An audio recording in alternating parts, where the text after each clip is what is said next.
Bienvenue dans l'émission S'aimer mieux.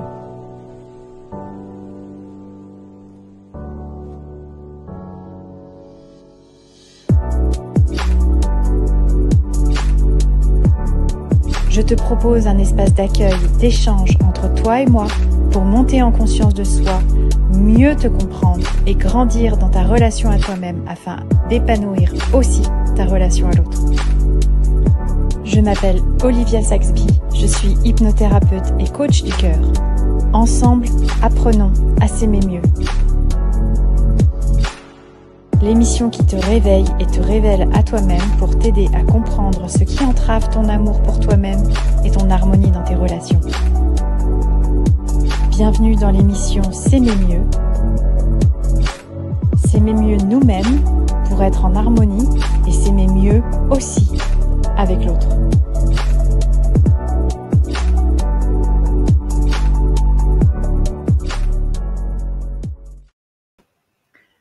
Bonsoir tout le monde, bonsoir, bienvenue à cette dernière émission de la saison S'aimer mieux, dernière émission de la saison, numéro 7 quand même, on en a fait cette année, je suis trop contente d'être là.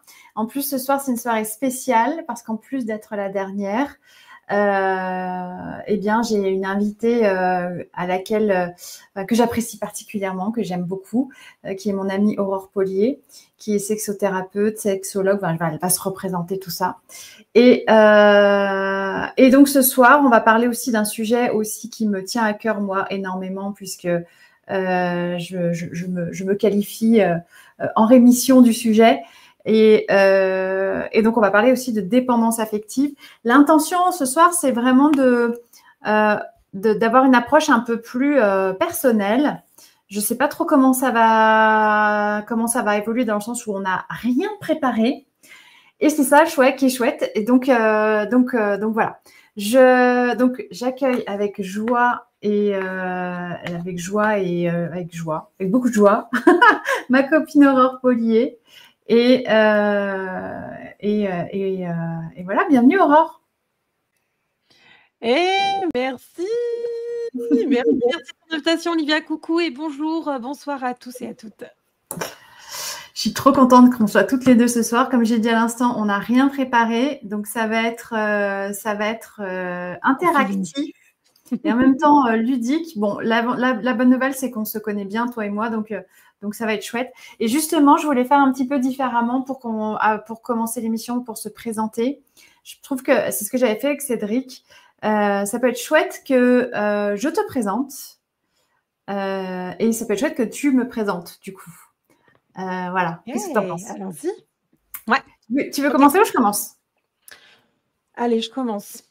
Allez, vas-y. Nous avons une très bonne présentatrice et c'est elle, l'organisatrice number one de cette émission S'aimer mieux. C'est vraiment hyper rigolo de venir de l'autre côté du miroir, d'être invitée. J'adore parce que d'habitude, c'est moi qui invite. Olivia Saxby. Olivia, elle est hypnothérapeute, mais pas seulement.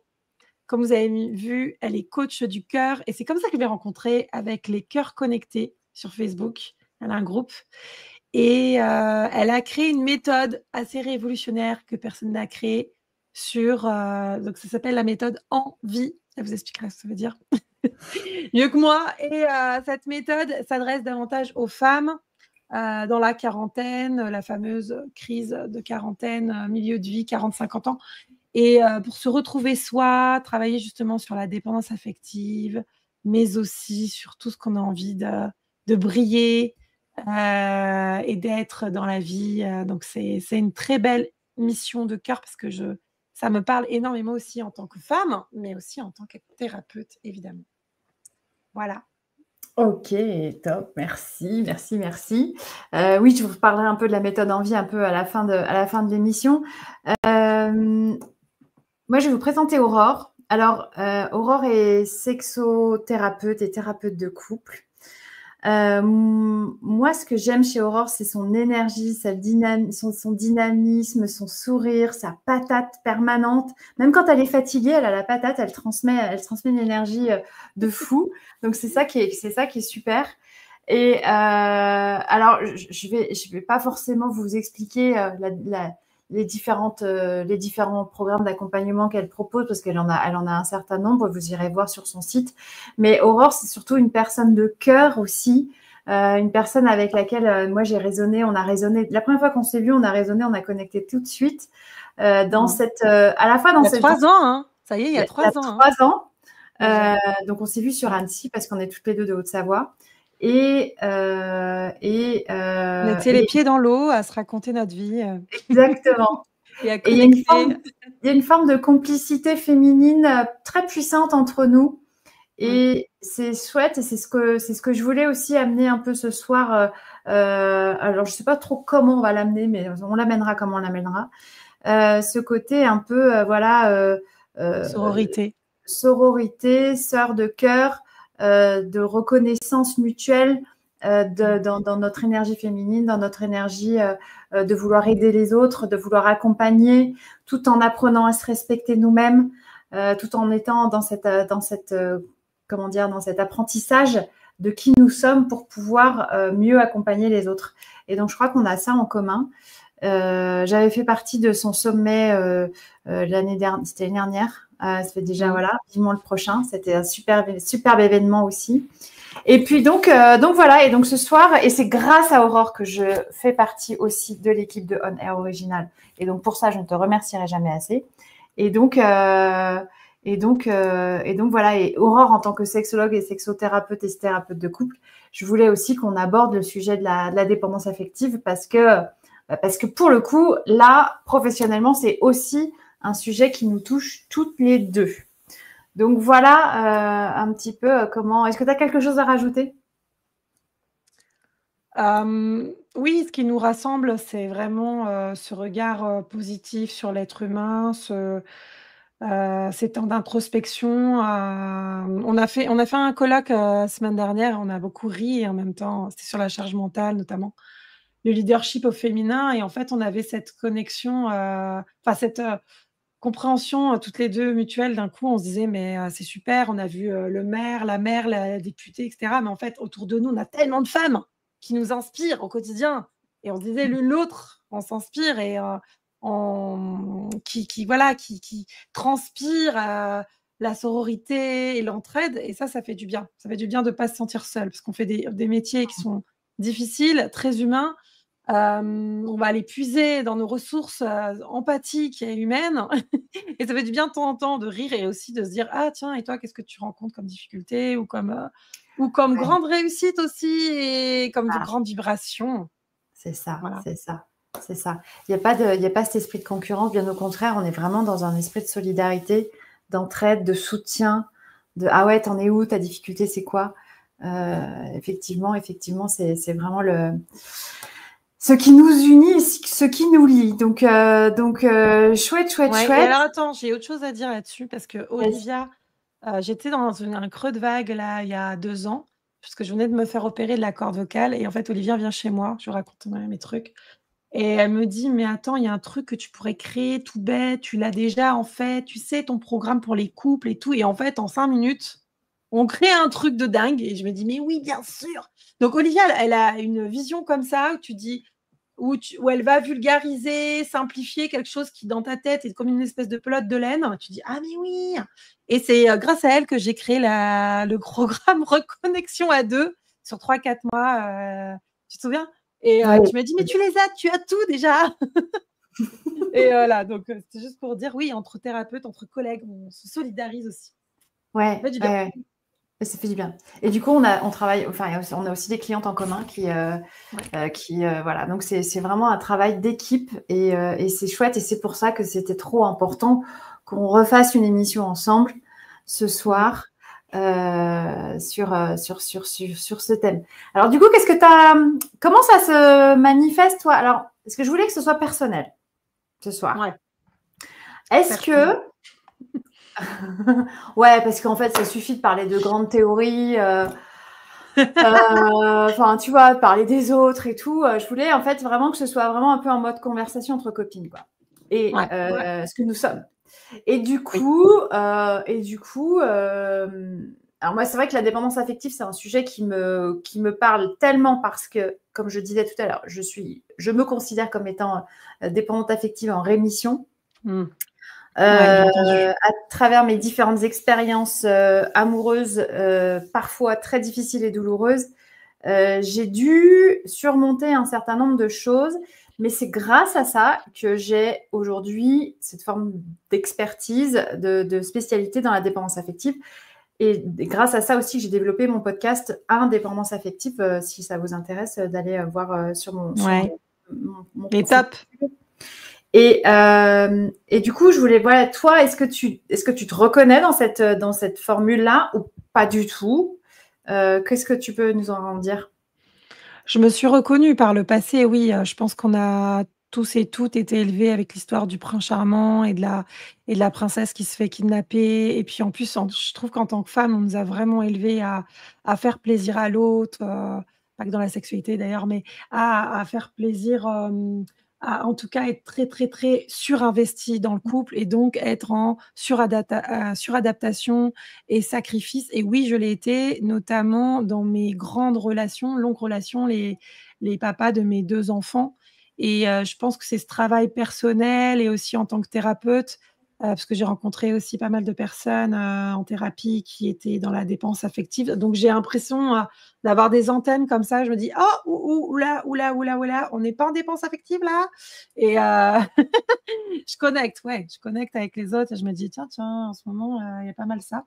Donc c'est vrai que nous, en tant que thérapeute, souvent on se dit, quand on rencontre plusieurs fois la même problématique, on se dit: «Est-ce que c'est pas à moi aussi de travailler là-dessus?» En ce moment, ça résonne pas trop, donc j'ai l'impression que j'ai pas mal travaillé sur moi-même, sur cette histoire voilà, de dépenses affectives, oui. Et ce qui me chagrinait, quand je l'étais, en tout cas, quand je me suis rendu compte que je l'étais, c'est surtout la perte d'identité et je crois qu'avec la quarantaine, plein de choses, ouais, parce que c'est vrai que faire cette formation, la thérapeute, j'ai une de mes clientes tout à l'heure qui m'a dit, je fais un petit coucou Julie, qui m'a dit qu'elle voulait, qu'elle faisait une formation, elle commençait une formation de coach de vie. Ça lui va très bien d'ailleurs. Et je lui disais: «Bah, tu vas voir, c'est un vrai cheminement de développement personnel, ce genre de formation, parce que ça nous pose tellement de questions, nous». Parce que bon, comment être de bonnes thérapeutes, des thérapeutes pertinentes si nous-mêmes, on n'a pas travaillé sur nous. Et oui, forcément, oui, la dépense affective, je crois que ça peut tous, et toutes, nous toucher un jour ou l'autre.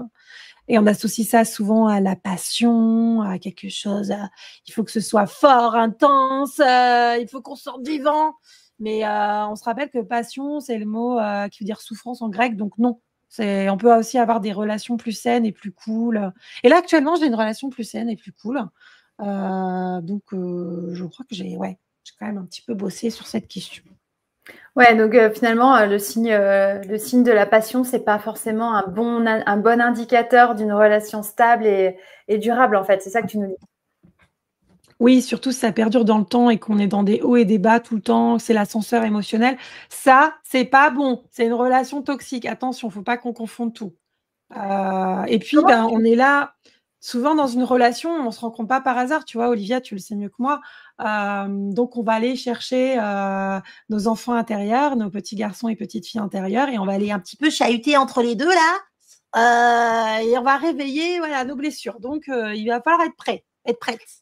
Et c'est comment tu jauges, toi, de ton expérience et de ton expérience en cabinet aussi, quels sont selon toi les critères de la relation toxique? Du coup, qui devrait, genre en mode red flag, attention, s'il se passe ça, Pas bon.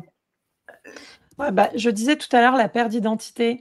En fait, souvent la personne dépendante ou dans une relation toxique, elle va s'effacer, elle va se suradapter, se sacrifier et elle exprimera pas ou en tout cas avec difficulté, elle se fera pas entendre sur ses propres besoins et désirs parce qu'elle pense qu'elle en a pas peut-être ou parce que l'autre elle pense que c'est, à force de combler l'autre que c'est bon, elle aura tous ses besoins et désirs, assouvis, nourris. Après, en deuxième point, je dirais la pression constante, tout le temps, se dire: «Tiens, il faut que je suis responsable du bonheur de l'autre», voilà et c'est ça ma mission. Bah non, en fait, ta mission, c'est déjà d'être, comme tu dis toujours et je te cite: Hashtag, je suis la personne la plus importante de ma vie, n'est-ce pas? Et puis, je dirais, dans une relation toxique, qu'est-ce qui revient souvent? Ah, les conflits fréquents. Ouais. Là où tu te dis la peur de l'abandon, j'ai peur que l'autre m'abandonne, me trahisse. Donc, ça peut engendrer des comportements de contrôle, de jalousie, de possessivité. Et là, c'est encore cette histoire de souffrance. Je suis mal, je suis pas bien. Bon, peut-être qu'il va mieux falloir que je sois seule. Mais c'est pas évident d'être seule. On nous apprend pas à être seule aussi. On y reviendra peut-être. Et puis alors, le quatrième axe, je dirais, c'est le manque d'autonomie. Donc, la personne dépendante peut avoir du mal à prendre des décisions toute seule. Et puis, du mal à... on dit souvent 1 + 1 = 3. Le 3, c'est l'entité couple. Et si je suis dans la fusion et dans la dépendance, ça veut dire que je suis beaucoup dans le nous, le couple. Sauf qu'il ne faut pas oublier qu'on est aussi 2 entités différentes, complémentaires, mais différentes. Et il ne faut pas s'oublier. Sinon, à un moment donné, ton corps, il va réagir. Tu vas faire sûrement, tu vas somatiser. Ou alors, on le voit beaucoup dans nos accompagnements, je pense toi aussi, burn-out, dépression, parce qu'à un moment donné, on ne peut plus, quoi. Basta. Ouais. Ok. Et toi, alors parce que j'avais dit que ce serait personnel, donc je te pose des questions, tu n'es pas obligé de répondre. Toi, dans tes relations, tu as vécu une relation, tu as déjà vécu cette toxicité et du coup, qu'est-ce que tu vivais, toi? Comment ça se passait pour toi? Je pense à ma deuxième relation. La première était plutôt saine, de mes 15 à 19 ans. J'ai une relation très saine. Mais ensuite, j'ai rencontré un homme que j'aurais jamais dû rencontrer et avec qui, déjà j'avais des red flags et j'avais une petite voix intérieure que malheureusement je n'écoutais pas assez à l'époque. Maintenant, je l'écoute plus. J'ai appris à l'écouter parce que je pense que c'est vraiment un apprentissage. C'est pas inné cette histoire et à l'époque, ça paraît bête, mais j'ai eu 2 grands signes. Premier signe, c'est quand je le rencontre, j'ai une petite voix qui dit: «Non, lui, jamais, never».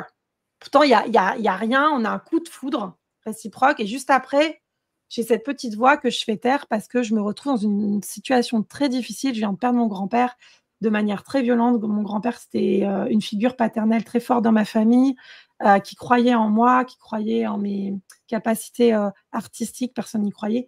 Et en fait, je me retrouve à Lyon, je suis loin de ma famille et il n'y a que cet homme autour de moi qui m'invite tous les jours, qui m'appelle toujours. Tu viens manger à la maison, je suis là pour prendre soin de toi, je t'attends et tout. Au bout d'un moment, je cède et en fait, ça va devenir une grande histoire d'amour, mais une grande histoire d'amour toxique. Parce que j'ai ce deuxième red flag énorme qui arrive. En fait, c'est pas un red flag, mais c'est une intuition. Je me marie et sur le parvis de la mairie, j'ai un flash qui me dit: «Mais c'est pas cette vie-là. C'est pas cette vie-là que tu veux et c'est pas celle vie-là qu'il te faut et tu vas te séparer» et je visualise, un autre homme, qui a 2 enfants que je vais rencontrer plus tard dans ma vie. C'est un truc de dingue parce que je suis là, j'ai ma robe de mariée, je sors la voiture de mon père. Non, on n'est pas il y a 200 personnes dehors. J'oublie ça, je me remets dans le moment présent et je me dis: «Mais non, là, tu es au mariage, donc tu y vas, tu assumes, on y va». Mais ça va pas, en fait, ça va pas du tout et il va y avoir plein d'histoires avec cette personne avec qui je reste 9 ans qui, maintenant, je le sais, a eu des comportements de pervers narcissique avec moi. À l'époque, on n'en parle pas, on parle de violence physique. Il n'a jamais été jusque-là. Même s'il balançait des trucs, mais il a jamais été jusque-là et c'était sa limite et j'aurais été porter plainte s'il y avait des violences physiques, mais il y a eu plutôt des violences psychologiques. Donc là, clairement, j'étais dans une relation qui m'a mis à mal pendant des années après, j'ai mis, des années à m'en remettre et surtout à mettre les mots dessus. Alors qu'à l'époque, j'étais travailleuse sociale, je côtoyais, la gendarmerie, la police nationale tout le temps. Je n'avais pas fait le lien du tout. Ouais, c'est ça. Et pourtant, tu es restée 9 ans dans la relation. En fait, c'est ça qui est rigolo. Enfin, qui est rigolo. Façon de parler, excuse-moi. Super drôle. Non, mais c'est ça qui est étrange, en fait, qui est paradoxal. Voilà. Qui est paradoxal, c'est cette façon dont on sait, mais pourtant, on reste, en fait. Et c'est ça, en fait, le truc intéressant et important, moi, je voudrais que tu nous partages, si c'est OK pour toi. C'est vraiment ce côté, ok, j'étais en difficulté, je savais que c'était pas ok, pourtant j'y étais. Et quels sont, d'après toi, les équilibres en place, entre guillemets, si c'est un équilibre, qui fait que tu restes dans Ouais. dans la... Dans cette relation toxique. Ouais, Je pense ouais, que j'ai des pensées limitantes, des croyances limitantes. ouais. On travaille beaucoup là-dessus, hein, avec nos clients. Cette pensée limitante, c'est déjà, je suis née d'un enfin, mes parents ont divorcé, impossible que moi je divorce. Non, j'ai pas envie d'être à l'échec. Pour Ok. moi, divorcer à l'échec, c'est impossible. Non, on n'y va pas. Deuxièmement, en fait, lui, je lui trouve 1000 excuses. Il est au chômage, il ne trouve pas sa voie, il a fait des études, il ne trouve pas sa voie, bref, plein de choses. Et je lui trouve 1000 excuses. Parce qu'il est originaire du Sénégal, je me dis, le pauvre, il est loin de sa famille, bref, plein de choses. Un peu en Et mode je lui sauveuse à ce moment-là, non, aussi? ouais, c'est ça, je suis dans le mode sauveuse et je me dis: «Mais non, mais c'est à cause de ça, c'est à cause de ça, c'est à cause de ça qu'il va pas bien et qu'il a ce comportement très bizarre avec moi, qui ne lui ressemble pas, et cetera, et cetera». Donc je suis dans le déni, un déni, qui va me bouffer des années. Croyance limitante qui est aussi, bah, dans un mariage, on est solidaire, donc oui, il est au chômage et en fait, on se débrouille, je sais pas trop comment, mais avec un salaire à se débrouiller ouais, à galérer, parce que je crois que j'ai jamais eu autant de galères financières qu'avec lui dans ma vie. Et je me dis, mais non, tu es solidaire, tu t'es marié, donc allez, c'est à toi de porter le coup, puis un jour, ce Pour sera le, peut-être lui. pour le Donc meilleur voilà. et pour le pire, n'est-ce pas? Voilà, exactement. Mais là, on était vraiment dans le pire. Et puis, je me dis, on a un petit garçon ensemble, on va l'élever ensemble. Il m'avait fait beaucoup de menaces aussi par rapport à mon fils sur du kidnapping, des choses comme ça. Donc, régulièrement, j'avais ma belle famille au téléphone. Mais est-ce que il va kidnapper mon fils? Et il me disait, mais non, t'inquiète pas, on vous le ramène s'il y a besoin. Donc, t'inquiète pas. Ouais, ça allait loin quand même. Bon, tu t'entendais bien avec la belle famille quand même. Je m'entendais très bien avec ma belle famille, ce qui m'a beaucoup rassurée. Et je les appelle régulièrement en disant, bon, moi, je crois que je vais vous le renvoyer, je n'en peux plus de lui. Donc, non, non, non, non, ça va aller, c'est toi qui le gardes là. Sa mère, pour le mariage, m'a dit, bonne chance. Je crois qu'on n'avait jamais dit ça en tant que belle maman. Ok, mais ça veut dire quoi? C'est-à-dire, on Ouais. fait comment? Voilà, donc il y avait des signes comme ça. Puis la maman qui m'a dit, écoute, il est comme le papa, un peu nerveux, c'est-à-dire un peu nerveux. Voilà, donc j'ai vu après, hein, mais à un moment donné, voilà, je m'étais mis alors pareil, une pensée limitante. En fait, je me suis dit: «C'est ta mission» et alors ça a été très loin, Olivia. Je me suis tellement mis: «C'est ta mission» et c'est comme une croix sur ton dos. Pourtant, je ne suis pas, j'ai pas été élevée dans la religion catholique que qu'est-ce qui s'est passé? Bah, mon dos a flanché. Voilà, mon Mmh. dos, en fait, j'ai tellement somatisé à un moment donné en fait, ma tête a dit: «Écoute meuf, tu ne m'écoutes pas, bah, t'inquiète pas que je vais t'envoyer des petits messages, mais alors bien costauds, hein». Et puis là, bah, opération du dos et dans cet arrêt maladie où je m'occupe de moi, où je rencontre, un maître reiki, je rencontre des spécialistes, de la médecine, chinoise, de la médecine traditionnelle qui me disent: «Mais tu vas nous faire quoi après un cancer, une tumeur?» Et je me suis dit: «Mais ça va pas, non? Mais moi j'ai 27 ans, j'ai un petit garçon de 4 ans, non, non. C'est si c'est lui ou moi, bah, en fait, ça va être moi, en fait. Pour une fois, je vais me prioriser dans ma vie». Voilà. Donc ça a été, je suis entre la vie et la mort, quoi. Mais tu voyais pas la gravité du problème quasiment. Non. C'est quand j'ai Aveuglé. commencé à dire au chirurgien: «Est-ce que vous pouvez me garder un peu plus, là, une semaine de plus?» «Mais pourquoi madame, vous voulez pas rentrer là avec votre petit garçon et puis votre mari qui vous attend, qui vient tous les jours?» «Justement, j'ai pas envie de rentrer, parce que je m'entends pas bien avec mon mari». Et je pense que maintenant, il y aurait un signalement, tu vois? Il y aurait un signalement de l'hôpital qui dirait: «Ouh là, travailleur social, quelque chose là, quelqu'un venez, hein». Ils l'ont pris à la légère. Je suis rentrée chez moi, voilà. En plus, j'ai pas eu de rééducation, dans un centre spécialisé, j'aurais dû. Mais malheureusement, je me fais opérer fin janvier et il y a tous les accidents de ski et je suis pas passée prioritaire, tout simplement. Donc je me suis retrouvée avec mon petit garçon, 4e étage sans ascenseur, à gérer, entre le canapé et le lit avec mon opération du dos bien costaud, hein, parce que je me retrouve avec quand même, 3 plaques dans le dos en titane avec des vis et tout. Voilà, ça a été avec, une grosse addiction aux médicaments aussi. J'ai eu un gros souci avec les médicaments, donc ça n'allait pas du tout. Je me suis retrouvée en fait une intolérance, une allergie, à la morphine et en fait, ça a été terrible, cette histoire. Donc j'ai mis beaucoup de temps à m'en remettre et puis c'est parce que je n'allais pas bien. Je n'allais pas bien dans ma tête. C'est pour ça que j'ai mis beaucoup de temps aussi à m'en remettre, de cette opération. Ça, j'y suis après, hein. Ça s'est fait au fil du temps. Oui, c'est rétrospectivement que tu analyses tout ça, mais effectivement, quand tu étais dedans, donc là, tu vas pas bien. Tu avec ton petit gars qui a 4 ans, tu as tes plaques dans le dos. Et du coup, qu'est-ce qui se passe pour que tu sortes du truc?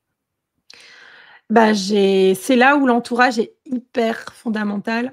C'est qu'en fait, j'ai une famille, j'ai des amis, j'ai aussi des professionnels voilà, qui m'entourent, qui m'accompagnent et là, ça fait des électrochocs, quoi. Je me dis: «Mais en fait, c'est lui ou moi et c'est moi et en fait, j'ai un petit garçon élevé, j'ai cette mission, voilà, de maman, quoi et je peux pas, enfin, faut que je m'en sorte, en fait». Donc ça a été une année 2000, donc c'est 2008 où je change tout. Voilà, je change tout, je change allez, la séparation, le logement, plus tard, ça va être, même la ville et puis plus tard, une belle rencontre. Mais ça va être, ouais, ça va être un choc émotionnel. Mmh. Et tu t'es fait accompagner à ce moment-là? Je me fais accompagner, j'allais voir aussi des thérapeutes, mais m'a vraiment, ce qui a vraiment créé un accompagnement à long terme, autant sur le physiologique, le physique et le mental et l'émotionnel, c'était le maître de Reiki, voilà, que je voyais toutes les semaines et qui me faisait un bien fou, quoi. OK, OK. Mais comme quoi, c'est hyper important, comme tu dis, ouais, l'environnement, l'accompagnement, Mmh. d'avoir quelqu'un de confiance, ouais, y compris quelqu'un de neutre, en fait, finalement, qui est pas impliqué émotionnellement. Parce que même si, ta maman ou je sais pas, j'imagine, enfin, nos parents, ils sont toujours bienveillants, mais ils ont toujours le petit mot, qui pique ou le petit mot: «Ah bah, tu devrais faire ci, tu devrais faire ça» et quand tu es déjà un peu paumé, c'est pas évident de savoir un peu, où est ton nord, quoi, à ce moment-là et effectivement, avoir quelqu'un, de neutre, ouais, c'est chouette. Ouais. En fait, il y a un moment donné, il y a sa cousine qui vient des États-Unis, elle fait des études d'infirmière, on s'entend très bien, elle vient régulièrement à la maison et elle me dit: «Mais ça va pas bien, non, avec, mon cousin? Qu'est-ce qui se passe?» Beh et j'ose lui en parler, voilà, je lui dis et puis donc bah, elle va le voir et elle fait un peu médiatrice et en fait, il arrive et il m'insulte devant elle et je le regarde et je me dis: «C'est la dernière fois que tu m'insultes, en fait. C'est la dernière fois que tu me mets plus bas que terre». Et ça a été vraiment à chaque fois, je me disais: «Mais il va y avoir un déclic, il va y avoir cette fameuse goutte d'eau» et en fait, au bout d'un moment, à force de m'éteindre et de mourir à petit feu, en fait, je me suis dit: «Mais en fait, allez phénix là, il va falloir que tu rebondisses là» et juste avant, j'étais arrivée avec un projet bébé numéro 2 et je vois que c'est pas avec lui en fait. Je renonce. Je me dis: «Mais non, en fait, stop, on arrête là». Mmh, mmh, mmh, Et mmh. et là, je me suis dit: «Mais en fait, c'est la dernière fois que tu me rabaisses et je vais tout faire pour rebondir et voilà et m'occuper de mon fils et cetera». Mais c'est pas évident quand tu as une relation toxique avec quelqu'un parce que tu sais que cette relation, elle peut te reporter aussi sur, ton enfant et il m'en a fait baver pendant des années. Alors maintenant, il a 21 ans, le grand et il s'en sort très bien. Il est adorable, il est génial ce garçon. J'ai beaucoup d'amour pour lui parce qu'il y a beaucoup comment dire? De reconnaissance parce qu'il s'en remet très bien lui, ça se passe bien, mais c'était très dur de devoir un peu «l'abandonner» entre guillemets, quand c'était sa garde à lui, 4 ans, petit garçon de 4 ans et demi, ouais, dur. Mmh. Ouais, oui, bah, oui, j'imagine. De toute façon, ça après la séparation d'avec nos enfants et de gérer cette alternance, de garde, souvent il y a de la culpabilité, il y a enfin et puis ça aide pas à partir, hein, ça c'est vraiment le quand il y a des enfants, c'est vraiment, le côté, super compliqué. Ouais, ouais, ouais, OK. Mais je me suis dit: «C'est lui ou moi» et bah, c'est moi parce que j'ai un fils à élever et il faut y aller, quoi. Voilà, Mmh. donc dans un premier temps, on a fait une espèce de garde alternée, 1 jour, 2 jours, 3 jours et en fait, notre fils n'allait pas bien et je lui ai dit: «Mais ça va pas cette garde alternée, en fait, il s'y retrouve pas» et tous les jours, il me disait: «Mais je dors où maman?» Donc je lui avais fait un tableau avec maison bleue, maison rouge, papa, maman, mais en fait, ça allait pas, 4 ans et demi, il lui fallait de la stabilité. Donc Mmh. voilà. Mmh. OK. OK, bravo, bravo, bravo, bravo et Mmh. puis après alors, la suite? La suite, c'est que quelques mois après, je rencontre quelqu'un avec qui je m'entends bien, qui lui aussi alors je crois que ce qui nous a beaucoup rapprochés, on a eu 11 ans de relation, c'est qu'on se répare ensemble, en fait, parce que lui aussi, il a une relation, très toxique avec son ex-femme, voilà, quasiment, le même temps de relation, quasiment le même temps de séparation. On se retrouve beaucoup, on a nos garçons qui ont le même âge, ils s'entendent super bien.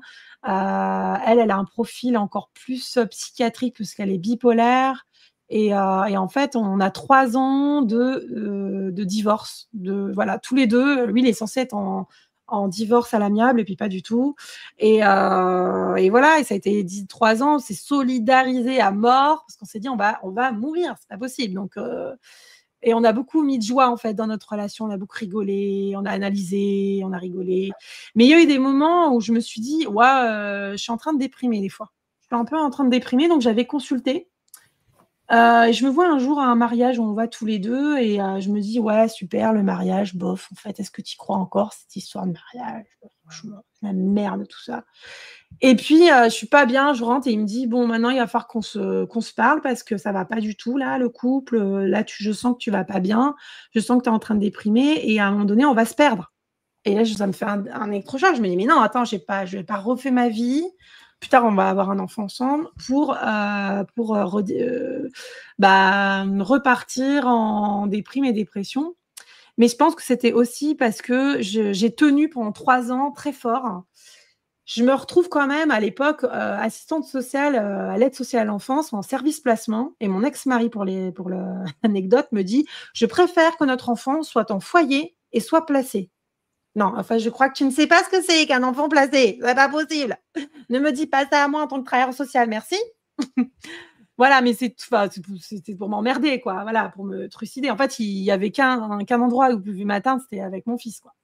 Voilà, donc on s'est très solidarisé avec mon fils aussi. Il avait des problèmes de santé, évidemment, hein, qui somatise aussi avec l'asthme. Voilà, donc ça a été une période de reconstruction, ouais, d'émancipation, de retrouvailles avec soi aussi, de joie aussi. Parce que là, je découvre une relation qui est plus saine, pour le coup, avec qui on parle, on communique, c'est plus intéressant. Ouais. Avec le papa de ton deuxième garçon? Oui. Ok. Et parce que du coup, l'idée de notre émission, c'est vraiment de savoir en quoi le fait de s'aimer mieux soit permet de se relever de cette dépendance affective potentiellement et d'en sortir. Est-ce que tu peux nous dire à toi à quel moment en fait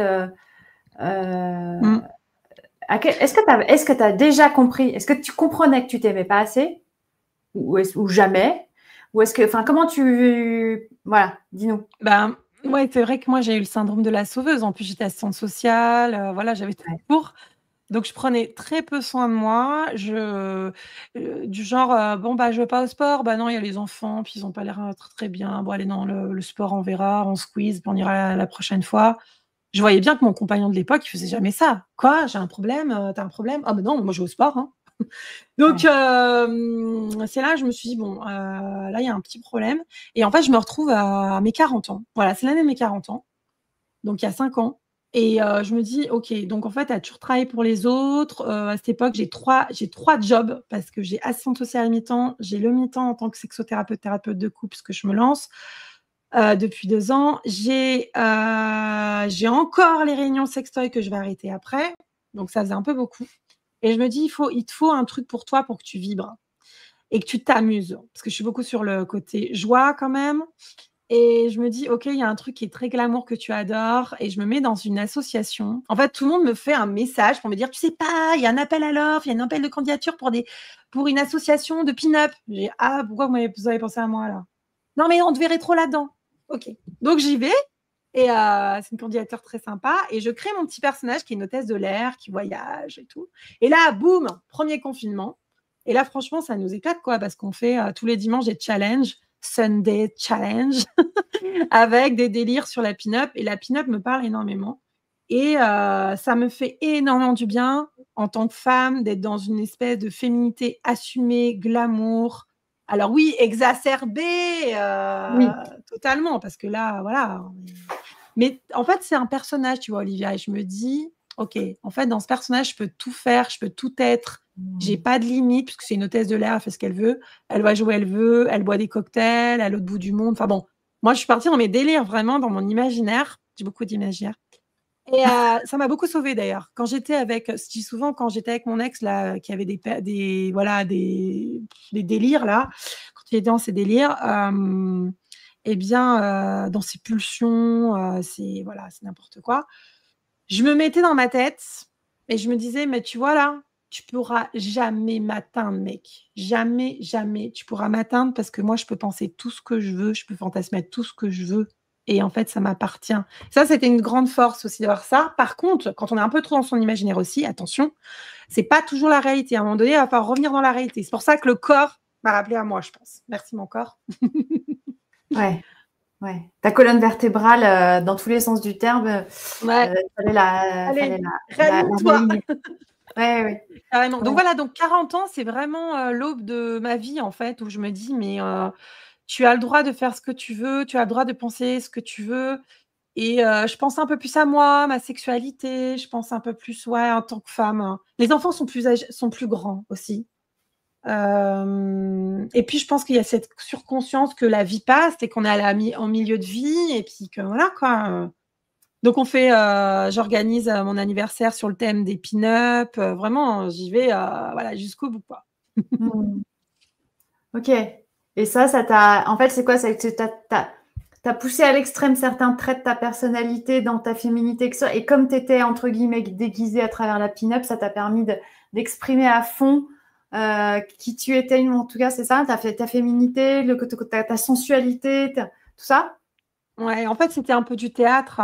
C'était moi et pas moi en même temps. Donc, je pouvais y aller à fond. Et Mmh. puis, je disais souvent, oh là là, le théâtre me manque depuis l'adolescence. Mais en fait, je me rendais compte que déjà, quand je faisais mes réunions sextoy, j'étais au théâtre, j'étais dans un woman show, tu vois, je faisais mon truc. Et puis, dans les pin-up, bah ouais, c'était ce. En fait, je suis vraiment Enfin, ça a été très particulier parce que j'ai eu des messages, un peu des haters, de copines que je pensais pas du tout, qui m'envoyaient des messages en disant, mais t'arrêtes de faire ta belle avec tes photos, là, ça sert à quoi, ça? Et en fait, je me suis justifiée en disant, peut-être que maintenant je répondrai même plus, mais je me suis justifiée en disant, écoutez, en fait, je fais pas ma belle. C'est qu'en fait, j'ai besoin aussi d'exister. C'est à travers ça. Il y a un côté artistique. Et surtout, nous, on était partis en les pin-up. On s'appelait Pin-Up Factory. Et en fait, on était vraiment dans le délire de la pin-up. La pin-up dans le burlesque. Le burlesque, c'est-à-dire le glamour, mais aussi l'humour. Voilà. Ouais. Il y avait toujours un côté, j'aime beaucoup, j'ai été élevée dans cette famille-là d'autodérision et dérision. Et en fait, je me moquais un peu de moi-même, quelque part. Donc, et à chaque fois aussi, il y avait ce côté poétique qui rejoint l'imaginaire érotique et l'imaginaire tout court, d'écrire en fait sur ma pin-up. Et il y avait toujours un truc, une citation. Moi, j'adore les citations depuis que je suis adolescente. J'adore, tu vois, je sais pas moi, Rimbaud, je sais plus, je sais pas quel auteur. Carpe diem, Carpe profiter du diem. jour présent, tout ça. Ouais, Oui. toutes les citations poétiques qu'il peut y avoir, et ça fait un bien fou. J'ai vu qu'en fait, ça faisait voyager les gens et qu'on en avait besoin, notamment dans la période Covid, quoi, premier confinement, Ouais. mais pas que. Et d'ailleurs, j'ai créé un groupe, là, il n'y a pas si longtemps, qui s'appelle le Gang des ondes positives. C'est un groupe privé sur Facebook. Venez nous rejoindre. Ah, Parce que je cool. pense qu'on a besoin, tu vois, d'ondes positives. Grave. Carrément. Carrément. Mais effectivement, c'est chouette. C'est chouette. Et moi, je le retrouve dans une toute autre perspective, ce côté d'assumer cette personnalité que je suis vraiment et de ne pas se limiter parce que c'est tellement difficile par nos conditionnements, par la vie, par les épreuves qu'on a et puis etc.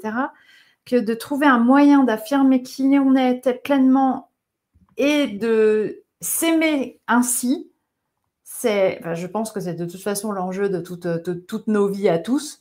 Mais je trouve que c'est un super moyen que tu as trouvé là de le faire. Alors, je ne sais pas si Sofiane, tu vas nous trouver une photo J'aimerais trop que tu nous trouves Je suis une en photo train de chercher ça. d'Aurore Oh là là là là.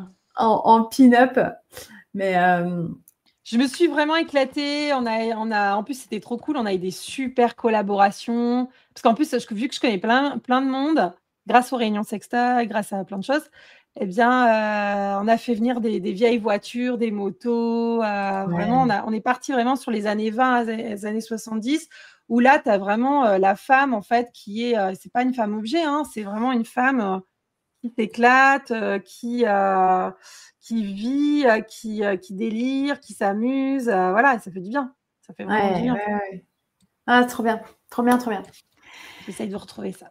Et du coup,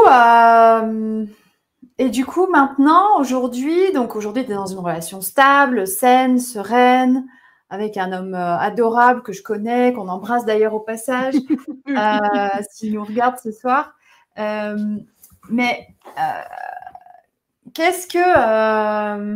comment tu boucles la boucle? Donc aujourd'hui, tu accompagnes des personnes qui vivent de la dépendance affective. C'est quoi je sais pas si c'est les 2-3 étapes clés ou je sais pas comment tu pourrais nous formuler ça, mais c'est quoi les tips? Quels sont tes tips, tes conseils, tes recommandations? Ah, trop chouette. Ah, ok, il a trouvé. Il a trouvé.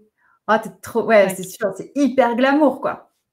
Donc là, particulièrement, par exemple, ces photos-là, c'est la dernière fois, parce qu'en fait, j'ai fait participer mes clientes et mes copines, parce qu'à force qu'elles me voient des photos, les filles m'ont dit, mais attends, mais moi, je veux venir faire la pin-up et tout. Et j'ai dit, OK, il n'y a pas de problème. Et donc, j'ai organisé, là, dans les années 50, et je remercie le restaurant Happy Dinner à Rumilly, qui nous a accueillis gratuitement en mettant plein de choses en place. Et on s'est éclaté voilà. Vous voyez, en fait, il y a toujours la photo. Ceux et celles qui nous écoutent sur Spotify, vous ne voyez pas, mais regardez sur YouTube ou Facebook ou Twitch. Mais en fait, on a vraiment cette pin-up. Là, je suis avec Annelise, Aléo, qui est réflexologue.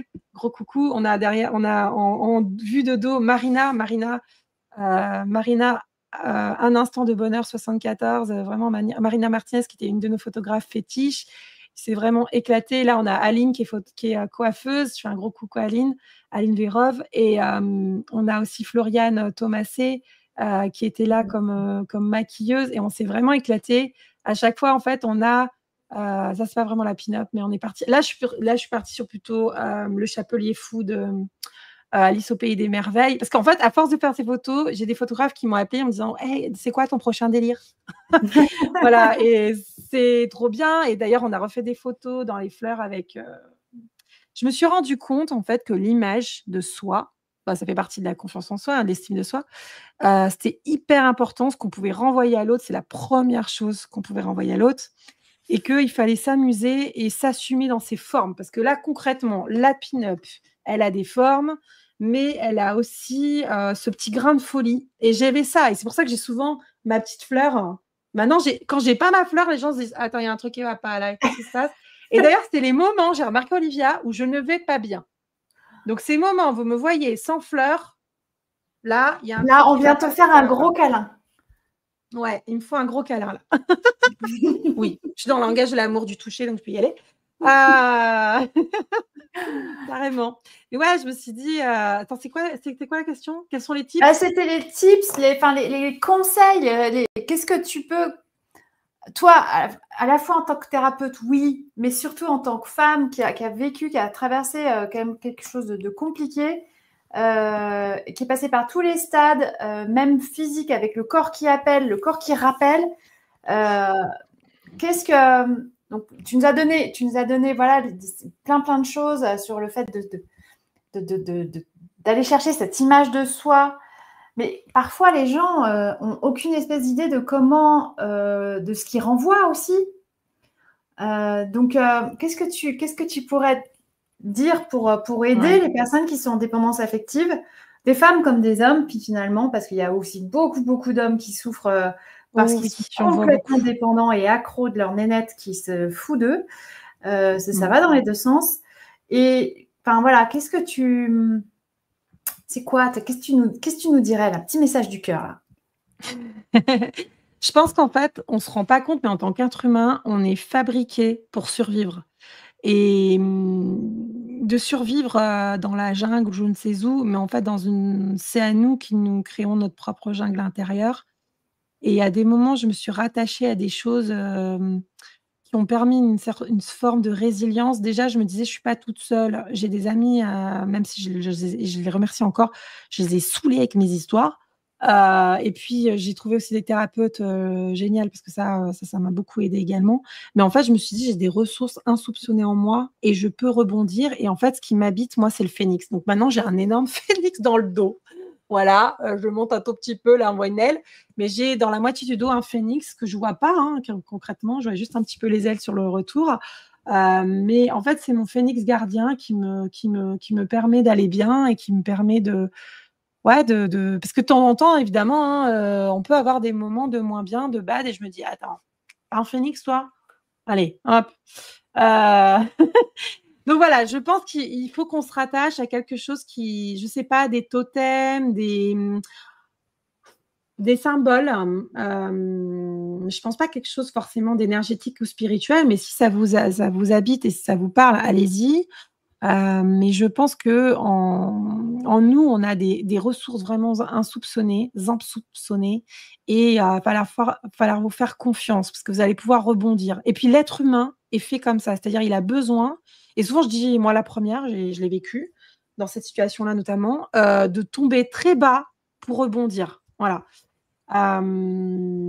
Et écoutez-vous aussi. L'idée, c'est de s'écouter un peu plus, écouter son corps, parce que franchement, il nous parle tellement, ce corps, il nous dit tellement de choses, tellement de messages importants, et malheureusement, on l'écoute pas assez. Tu crois pas?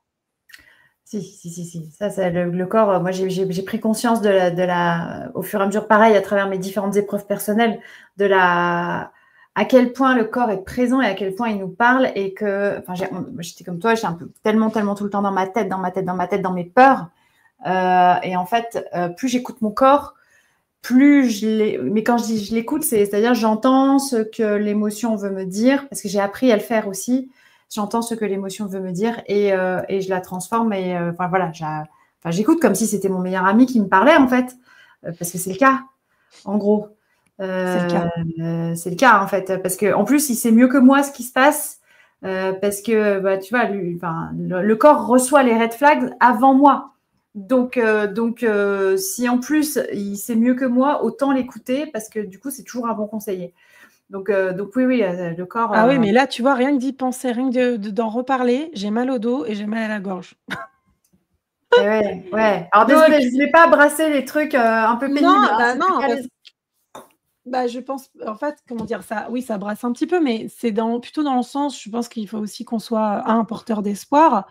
Et deuxièmement, bah, si on vit rien dans nos vies personnelles, je pense que bah, on va rien retransmettre aussi. Enfin, on sera du chiquet, c'est parce qu'on a vécu tout ça. Je pense à d'autres thérapeutes qui ont vécu aussi des difficultés dans leur vie, et qui fait que c'est des super thérapeutes, parce que on n'a pas besoin de vivre tout ça, hein, pour des super thérapeutes, je dis pas ça, mais je pense que justement on vibre quelque chose de très authentique, très précieux, et on raconte pas du chiquet, quoi. Moi, de temps en temps, hein, je parle, ça m'arrive de dire, ah bah oui, moi aussi j'ai vécu ça. En tout cas, j'ai des vraies antennes sur un truc, sur la relation toxique, et sur tout ce qu'il y a autour du pervers narcissique, même si c'est trop à la mode en ce moment, et c'est un peu trop galvaudé.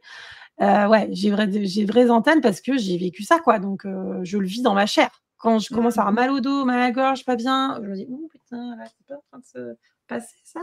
Donc, j'arrive à le dire. Et maintenant, j'arrive même à leur dire, alors, ce que vous vivez là, ce sont des violences conjugales. Voilà. Il va falloir qu'on en parle. Ça les choque. Je suis là pour les choquer positivement, et leur dire, bon, maintenant, ok, on sait maintenant ça, qu'est-ce qu'on fait? Voilà, on va bosser ensemble, vous êtes ok? Voilà. Des fois, ils reviennent pas, mais des fois, ils se disent, ah ouais, attendez, vous avez choqué la dernière fois, là, fais quoi avec ça maintenant? Ah, bon, allez, première chose importante, c'est qu'on sort du déni, et c'est cette prise de conscience. Ça va pas suffire, on y va. Donc voilà, c'est super important. Ouais. Et l'étape d'après, du coup, comment tu les aides à sortir de ça? Enfin, surtout, entre guillemets, enfin, j'imagine que la personne il y en a un qui se dédouane et qui, justement, que tu ne revois pas, sûrement pas, et l'autre qui continue. Comment ça se passe? En fait, je crois qu'en tant que thérapeute, on ne peut pas dire il y en a un qui est victime et l'autre qui est bourreau. On ne peut pas ça. Donc, je pense qu'il y a deux victimes, en fait. Donc, c'est l'idée de leur dire, notamment celui qui a des comportements de pervers narcissique, ou c'est lui qui met vraiment les choses en place, lui ou elle, bah oui, vous êtes responsable de ça, mais en fait, vous êtes victime et en fait, je vais vous aider aussi à voilà, vous en sortir et à penser à vous, etc. Et puis, on se rend compte que l'autre qui se sent vraiment très victime, t'es pas un petit peu responsable de l'histoire là? Donc voilà, donc déjà, ça dédramatise. Et puis, enfin, tu vois, enfin, c'est comme, je pense, toi, hein, on fait ça aussi, hein, on travaille beaucoup sur la responsabilité des uns des autres, mais c'est aussi, OK, maintenant, on va essayer de mieux travailler sur notre communication, et puis, évidemment, on va aller sur les blessures, les 5 blessures de l'âme, les blessures à l'intérieur. Il y a plein de possibilités hein, pour qu'on avance là-dessus. En tout cas, j'y crois. Ça met un petit moment, hein, parce que c'est des mécanismes qu'on a mis en place des fois depuis l'enfance. Mais c'est pas impossible. Et j'en ai vraiment qui sont très bien sortis, sont très, très heureux maintenant d'ailleurs. Parce qu'ils ont dépassé tout ça. Voilà, on y arrive. Ouais, c'est ça. C'est ça, on y arrive. Parce que c'est la plupart des questions que moi, les gens me posent. Mais ouais, ok, d'accord, je suis dépendant affectif. J'ai vécu ça. Le problème, ça fait 2 ou 3 fois que je renouvelle un peu les relations compliquées. Est-ce qu'on s'en sort, en fait? C'est la question que les gens posent, en fait. Et est-ce qu'on s'en sort? Et du coup, je te pose la question. Est-ce qu'on s'en sort? Et si oui, comment? En 2 phrases? 3? Déjà, estime de soi, plus. Prendre soin de soi, se prioriser, hein, ce que tu dis, hashtag je suis la personne la plus importante de ma vie, ce qu'on appelle aussi l'égoïsme sain, c'est-à-dire on pense à soi avant les autres, parce que si tu ne penses pas à toi, tu ne vivras pas. C'est la métaphore dans l'avion où on a une tendance en tant que maman, papa, de donner le masque à oxygène à notre enfant. Bah non, on va déjà le faire soi. Hein. Sinon, on n'arrivera même pas à le donner parce qu'on sera déjà dans les pommes, nous. Donc, on ne pourra pas donner le masque à notre enfant.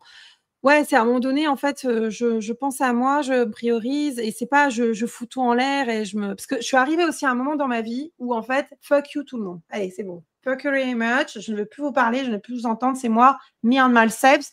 Basta. Donc, j'ai dû un peu plus rééquilibrer les choses. Parce que j'étais dans l'effet inverse. Ouais, moi, je suis un peu extrême. Des fois, il faut sauver sa peau quand même. Hein, mince. Hein, Ouais, carrément. Il faut sauver sa peau. Donc, j'avais plus envie de m'occuper des enfants. J'avais plus envie. Maintenant, voilà, l'idée, c'est de rééquilibrer tout ça. Oui, donc déjà, oui, la confiance en soi, c'est aussi les petits plaisirs de la vie. Encore tout à l'heure, j'en parlais avec une dame qui était en limite burn-out. OK, c'est quoi vos petits plaisirs de la vie? Chaque jour, il nous faudrait des petits plaisirs. Moi, je me mets des petites carottes quand j'ai des trucs trop pénibles à faire. Je me mets des petites carottes, je me mets des petites récompenses, je me mets des petits cadeaux. Sinon, si c'est terne ma vie et que c'est une to-do list infinie, bon, non, je n'ai pas envie. Ouais, non. Mais c'est sûr. C'est sûr. Ouais, c'est et ça. Puis, on n'a qu'une vie, donc faites le métier que vous voulez, qui vous fait kiffer. On le voit, hein, souvent les femmes de 40, 50 ans, les hommes aussi changent de vie parce qu'on ne va pas faire toute notre vie la même chose. Moi, ça se trouve, là, je suis sexothérapeute, thérapeute de couple. Dans 1 an, 2 ans, 10 ans, je suis autre chose. Je ne sais pas. Mais en tout cas, moi, j'ai toujours fait des métiers qui m'ont fait vibrer. Parce que ma mère m'a dit, fais un métier parce que tu vas travailler longtemps. Pourtant, c'est une famille de fonctionnaires, CDI, tout ça, ils sont à fond. Elle m'a toujours dit, fais un métier où tu kiffes, quoi. Où voilà, ça te plaît, tu te lèves le matin, tu es content d'aller au boulot. Voilà, et puis pareil, nos amis, on a le choix de nos amis. Notre chéri, normalement, on est censé avoir le choix de notre chéri. Enfin, c'est un super choix, quoi. C'est un choix ultra, ultra important. Moi, je suis persuadée qu'on a ce choix encore. Et oui, effectivement. Nous sommes la somme de nos choix et même des tout petits choix que nous faisons tout au long de la journée. Et à la fin de l'année, ça fait quand même un sacré paquet de choix. Et du coup, ça peut quand même évidemment transformer notre vie dans un sens ou dans l'autre. Génial, ouais. Génial. Merci beaucoup, Aurore, pour ce partage et ce témoignage authentique et vrai. Et ça, j'adore parce que c'est toi, tu es authentique et vrai, en plus d'être une personne pétillante. Enfin, bon, moi, je te kiffe, quoi. Bref, tu le sais, on sait. Moi aussi, je te kiffe. T'as une actualité? Qu'est-ce qui se passe en ce moment pour toi? Voilà. Raconte-nous un peu. Alors, l'actualité, c'est qu'en ce moment, je vibre avec mes déesses de l'amour que j'embrasse d'ailleurs. Ça, The Femme qui m'accompagne, que j'accompagne, mais en fait, qui m'accompagne. Enfin, celle qui m'accompagne aussi, tu On vois. est vraiment dans l'esprit de la Et sororité parce qu'en fait, il y a quelque chose de mutuel et de toute façon, et l'accompagnement d'une manière générale, c'est un travail d'équipe, quoi qu'il arrive. Donc, incroyable. et c'est d'ailleurs le plus important dans une thérapie, quoi qu'il arrive, c'est la qualité de la relation qu'on va trouver. Donc, effectivement, ça va un peu dans les deux sens. Donc, pardon, je t'ai coupé, mais on retrouve beaucoup ce côté toi, et t'as un côté Mm. très, très fédérateur que moi, Ouais. j'adore. Et on l'a vu avec tes pin-up, avec toutes les personnes que tu fais intervenir tout le temps, le sommet que tu as fait l'année dernière. Et donc, du coup, là, ces déesses de l'amour qui ont Ouais, la chance de vivre ça avec toi. c'est le manifesteur si vous connaissez le Human Design, c'est le manifesteur. Et le manifesteur, c'est le leader et celui qui organise, qui crée. Et quand je crée pas, que j'organise pas, ça va pas. Donc, c'est pour Mmh. ça, mais des fois, il faut que je m'écoute et que je m'épuise pas. Ça, c'est aussi ma problématique. À force d'avoir trop d'énergie, on n'en a plus. Et ouais, les déesses de l'amour, on vibre bien. On va passer une journée sur la confiance en soi. Si vous voulez venir encore, il y a quelques places le samedi 5 juillet à Silingy. Je fais intervenir Anne-Lise à Léo en réflexologie. On va faire de l'aromathérapie sur une petite fiole qu'on va faire sur la confiance en soi, mais aussi de l'automassage. Bref, une journée voilà, pour se reconstruire ou se construire encore, parce que de toute façon, tu le sais, hein, comme moi, c'est l'estime de soi, vous le savez, j'imagine, ceux et celles qui nous écoutaient en live ou en replay, bah, la confiance en soi, c'est tout le temps, quoi. Mais en fait, l'idée, c'est que j'attende pas que je sois en bad pour travailler là-dessus. Souvent, c'est ça le problème, c'est qu'on attend d'être en bad pour travailler là-dessus, mais non, ça fait un peu tout le temps des petits pas qui sont hyper importants. Voilà, après là, j'organise un week-end pour les femmes sur la sensualité. Mmh. Les nuits sensuelles. Voilà, j'ai pas, je vous passerai le visuel arrive bientôt. Je l'ai pas envoyé avec Bagheera que j'ai en invité lundi soir à 19h sur mon émission Le Love Show. Petite pub. Et puis, attends, qu'est-ce que je veux? C'est quoi mes actualités? Ah, j'ai la journée couple le 28 juin. Le 28 juin, j'ai la dernière journée couple que j'offre le déjeuner. Il me reste une place d'ailleurs couple si jamais ça vous intéresse. Du côté d'Annecy, voilà, côté Saint-Joriot vers le lac. On a une journée de connexion couple, un peu plus sur la sexualité. Il y a déjà 4 couples, il manquerait un autre couple. Donc voilà, si jamais ça vous appelle. Et on Mmh. passe au week-end couple avec mon collègue Morgane le 22 et 23 novembre du côté de l'Ain, vers Aix-les-Bains. Voilà, et ça nous anime bien aussi de passer du temps avec vous parce qu'une journée, des fois, c'est pas suffisant. Voilà, donc il y a tout ça aussi en présentiel. Et puis, je relance un groupe des déesses de l'amour en septembre. Donc, si jamais ça vous parle, vous avez envie de parler, vous avez envie d'être sur la connaissance de soi, tu vois, on a fait de la numérologie, on a fait de l'astrologie. C'était passionnant, quoi. Mmh. On pourrait faire plein de choses. Et on est parti en astro sur la Vénus, voilà, avec Blandine, avec Julie, que je fais un petit coucou parce que merci à elle. Et oui, c'est ça, c'est des rencontres, c'est top, quoi. Moi, j'adore ce que je fais, je m'éclate. Et là, je leur fais un petit cahier de vacances pour les vacances. Voilà, si jamais ça vous intéresse, n'hésitez pas à vous inscrire à ma newsletter. Voilà, petit cahier de vacances pour s'amuser, quiz sexo, quiz sur l'amour, voilà. Cool. Où est-ce qu'on Ouais. trouve ta newsletter, tes coordonnées, tout ça? C'est quoi le mieux pour te Alors, contacter? bah, vous pouvez me joindre via mon site internet. Il y a une mouche là qui. Sofiane, je ne sais pas s'il est par là. Il y a mon site internet. Aurore, je ne sais même plus, sexothérapeute. Vous mettez Aurore sexothérapeute, vous allez me trouver, hein, de toute façon. Et après, j'ai mon téléphone, alors j'ai aussi mon Insta, Aurore sexologue, Facebook, Aurore sexologue, sexothérapeute, tout ça. Messenger, tout quoi, hein, ce que vous voulez, SMS, WhatsApp, ce que vous voulez. Je suis aussi ta newsletter, j'aime beaucoup, ça fait du bien. Voilà, ouais, ça c'est Aurore Sexologue sur Insta. Donc, vous pouvez me faire des petits messages avec grand plaisir. Je vous inscris sur ma newsletter où je vous explique mes petites actualités. Ça, c'est le site. Et voilà. Voilà, en gros, hein. Ça Super. Super, super vaste, ouais, super programme. Je ne sais pas comment tu fais. On te voit partout et moi, je trouve que c'est génial tout ce que tu proposes, cette manière que tu as d'accompagner les femmes à travers aussi effectivement cette idée, je me répète, hein, mais cette idée de solidarité féminine, de sœur. C'est vrai que on dit souvent, on dit ouais, les femmes entre elles, elles sont méchantes, elles sont mégères, mesquines, elles se tirent dans les pattes et tout. Mais en fait, non, quoi, pas du tout.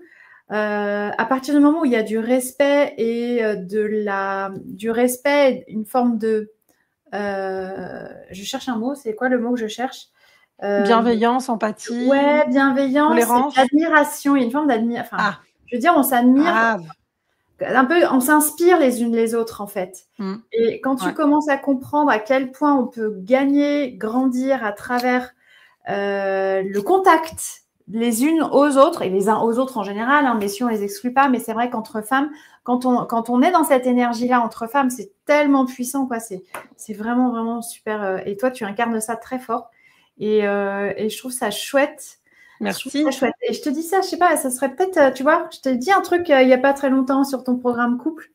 Il y a peut-être un truc dans ton leadership sur la sororité, d'ailleurs, peut-être à développer. Je te dis ça, Ouais, mais 2025, on est beaucoup sur la femme. L'année dernière, j'avais créé un programme pour les hommes qui s'appelle le Pac-Man, qui était très bien, hein, mais j'ai vraiment galéré à le mettre en place et je me suis dit, est-ce que toujours tu dois galérer comme ça là? Et en janvier, je me suis dit, ok, qu'est-ce qui vivre pour toi? Est-ce qu'il ne serait pas le temps de revenir à la base? Donc les femmes, parce que je suis une femme. Et ouais, c'est venu tout de suite le programme, les masterclass. Donc, j'ai fait gagner à une personne, j'en ai offert à une autre, j'ai fait un troc avec une autre. Mais sinon, il y avait 13 voilà, qui ont pris le programme. Et c'est un système où on se voit tous les 15 jours et il y a une telle solidarité entre elles. Pourtant, il y a 3 générations, ça va de 20 à 67 ans. J'ai eu encore la doyenne tout à l'heure, Patricia, coucou. C'est incroyable. C'est incroyable. Elles se parlent entre elles et tu pourras lui dire à elle, parce que en fait, je l'admire trop. En fait, tout ce qu'elle dit, c'est incroyable. Et donc, je lui dis, et tu sais pas ce qu'elle a dit? Non, c'est pas vrai, parce que moi, je suis en bad là en ce moment. Ah bah, ça me fait plaisir d'entendre ça. Hein. Et des fois, elles arrivent à se le dire entre elles. Et, mardi soir, on s'est fait une soirée exceptionnelle. Et il y en a 2 qui ont dit, ah mais moi, je me rappelle, oui, bien oui, il y a un tel. Ouais, bah un tel, elle est maman, elle est ceci, cela. Ah mais super, vous avez vraiment capté qui est qui, quoi, en fait. C'est génial. Parce que 16, des fois, tu peux peut-être un peu te perdre. Surtout qu'elles sont pas toujours 16 connectées. C'est un système de visio et après, il y a le replay, voilà. Et c'est tous les 15 jours. Et vu que c'est tous les 15 jours, il y a un rythme et tout, c'est super cool. Et il y a plein de petites choses à faire. On a fait lettre à soi-même, pareil sur la confiance en soi, enfin bon, plein de choses. C'est hyper puissant, en fait, je me rends compte. Et c'est elles qui ont dit, bah, nous, on veut se rencontrer. Ah bon, vous voulez vous rencontrer? Bah, attendez, on va faire une journée, on va faire un week-end couple, week-end filles, entre filles. On va faire nos folles, on va faire nos délires, on va s'éclater. Voilà. Il va falloir qu'on. On pourra plus. Il y en a hier qui m'a dit non, mais attends, moi, danser, j'aime pas du tout. Non, mais attends, c'est danser entre nous, entre femmes. Il n'y a pas de jugement. Je ne veux pas ça dans ma vie, moi, des jugements. Donc, on ne fait pas de jugement. Parce que je pense que toi et moi, on sait créer des cadres, parce que je suis venue aussi à tes visios et on a fait des journées ensemble entre femmes. Pour nos clientes, tu vois, on sent vraiment qu'il n'y a pas de jugement de valeur, il y a de la tolérance, de la bienveillance.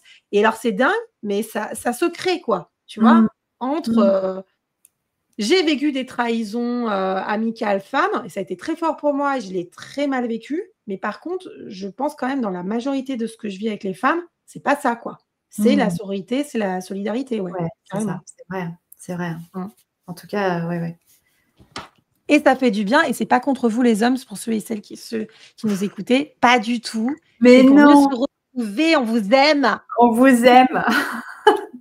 Trop parfois d'ailleurs, mais bon, c'est pas. Mal parfois, mais on apprend. On fait de notre mieux. Écoute, un gros coucou à mon chéri qui est adorable et qui est un vrai communicant, parce que des fois, je dis à mes clientes, en fait, dans le couple, c'est lui le plus communicant que moi. Parce que moi, des fois, j'en ai ras-le-bol le soir. J'ai plus envie de parler, j'ai plus envie de communiquer, j'ai plus envie qu'on. Voilà. Et en fait, c'est lui qui me dit, au fait, on se fait pas un petit truc, viens voir, on va discuter. Ah oui, c'est vrai.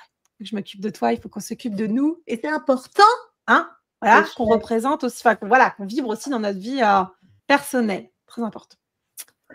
Voilà. Trop bien. Super inspirant tout ça. Merci beaucoup, Aurore. Merci à toi, merci de ton invitation, merci à votre écoute et à tous. Ouais. Ouais, ouais, ouais. Alors, pour ma part, juste, et on finira là-dessus. Moi, Oui, vous quels sont pouvez tes donc. événements, toi? Quelles sont tes Alors, moi, en ce activités? moment, là, Tu j'avais me un racontes? événement mardi soir qui s'est Mmh. super bien passé sur mon atelier enfant intérieur au centre Pure Vitality à Annecy, qui est un centre que je vous invite à découvrir. D'ailleurs, je fais une petite pub aussi où, en fait, il y a une technologie qui crée vraiment un bain énergétique de très haute vibration. Et donc, j'ai proposé un atelier dans ce cadre-là. C'était super, on était complet, un vrai succès. Et donc, Waouh! je vais reproposer une date au mois d'octobre. Pour l'instant, je ne l'ai pas calé encore, mais il va y avoir une autre Trop date bien. bientôt. Pure Euh, Vitality. ouais, Pure Vitality, tu regarderas, c'est à Séno, Annecy-Séno. Et puis, non, après, ben voilà, j'ai toujours mon livre qui est disponible sur Dolpo. Envie, donc qui veut dire en pour enfant intérieur, vie, chemin de vie, qui est donc la méthode pour guérir son enfant intérieur et incarner sa souveraineté personnelle, qui se veut vraiment être un manuel ludique, pratique, avec des exercices, des espaces de compréhension, des hypnoses, de rencontres avec l'enfant intérieur. J'ai encore quelqu'un là qui m'a dit aujourd'hui, alors là, je l'ai faite 3 fois. 3 fois, j'ai vu une version différente de mon enfant intérieur. Ah bah, c'était Valérie d'ailleurs. Ah oui, Valérie, coucou. Et donc voilà, et donc à chaque fois, elle a vécu un moment très très chouette avec différentes versions de son enfant intérieur. Elle est transformée, Valérie. Donc, Oh, c'est j'adore. juste magique. Donc, elle suit la méthode en vie avec moi. Donc, en fait, à travers la méthode en vie, je propose à la fois donc la méthodologie qui se veut vraiment être une formation de développement personnel pour comprendre comment est-ce qu'on fonctionne dans notre esprit pour nous créer notre réalité à travers notre émotionnel, nos croyances, nos expériences, etc. Et puis nos blessures, en fait, qui nous conditionnent. Et puis, l'idée après, c'est en parallèle, vivre un accompagnement thérapeutique où on va venir soigner, guérir ces différentes blessures. Et puis, en fait, il se passe des trucs extraordinaires, quoi. C'est vraiment, vraiment fou. Donc voilà mon livre. Et puis en parallèle de ça, donc j'ai toujours moi aussi mon podcast sur YouTube et sur toutes les chaînes de diffusion de podcasts qui est disponible, qui s'appelle 1UN Dépendance affective. Et puis ma chaîne YouTube. Voilà un petit peu donc pour me retrouver. Voilà, entre YouTube, Facebook, vous allez retrouver toutes mes coordonnées. Et avec joie pour échanger aussi. Et je pratique aussi, petite parenthèse qui n'en est pas seulement une, en fait, je pratique aussi les archives akashiques auxquelles je me suis formée l'année dernière. Et d'ailleurs, je vais refaire une Oui, j'étais formation. un de tes cobayes. Oui. Voilà, je vais refaire une formation complémentaire au mois de septembre. Et Mmh. dans ce cadre, je propose des petites lectures intuitives aussi sur mon profil Facebook qui sont J'ai vu, c'est super ça. hyper Ouais. puissante. J'ai des retours vraiment intéressants. Alors, c'est pas pour faire l'émulsion du truc, c'est pas ça, mais les personnes qui m'ont contacté, qui m'ont envoyé, l'idée, c'est de m'envoyer un petit vocal de 3-4 minutes avec une question, n'importe quel thème finalement, et un contexte. Et effectivement, moi, je propose un retour. Je connais pas la personne 95% du temps. Et c'est hyper, hyper, hyper percutant. Il y a un vrai switch aussi qui se fait là, vraiment en 5 minutes de temps. Donc, si vous avez envie de vivre ça, c'est un super moyen déjà de me pratiquer, entre guillemets, en mode express.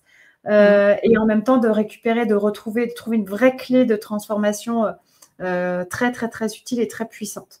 Donc, voilà un petit peu, moi, ma sphère de pratique et d'évolution. On se retrouve l'année prochaine pour ma deuxième saison. J'espère que Sofiane elle voudra bien, mais je crois que oui. Tu m'étonnes, qui veut bien.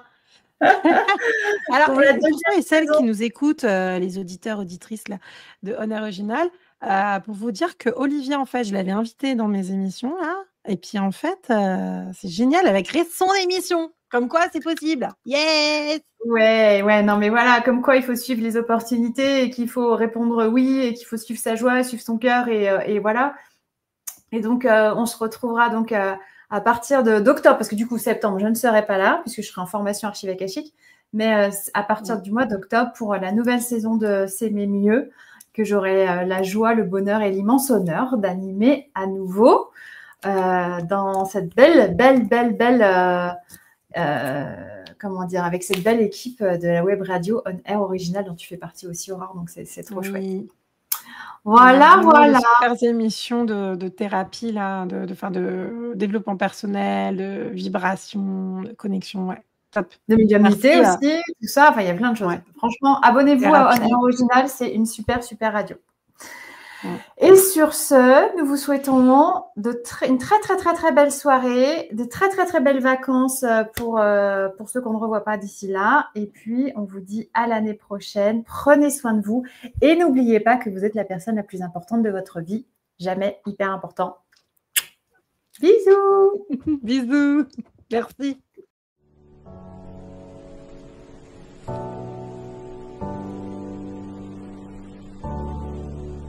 Bienvenue dans l'émission S'aimer mieux.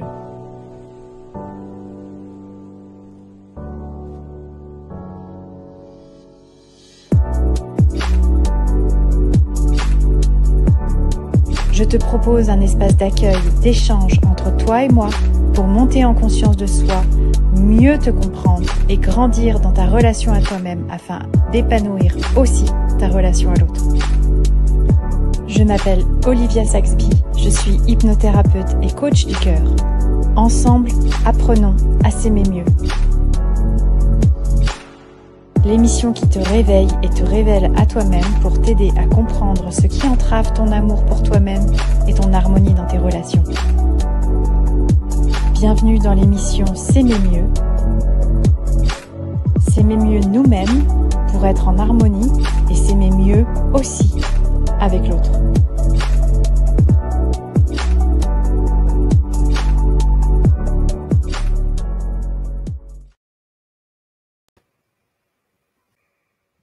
Trop bien. Trop bien. Ça passe trop vite. Ça a été ? T'as vu, 1 heure... Attends, on est encore en direct.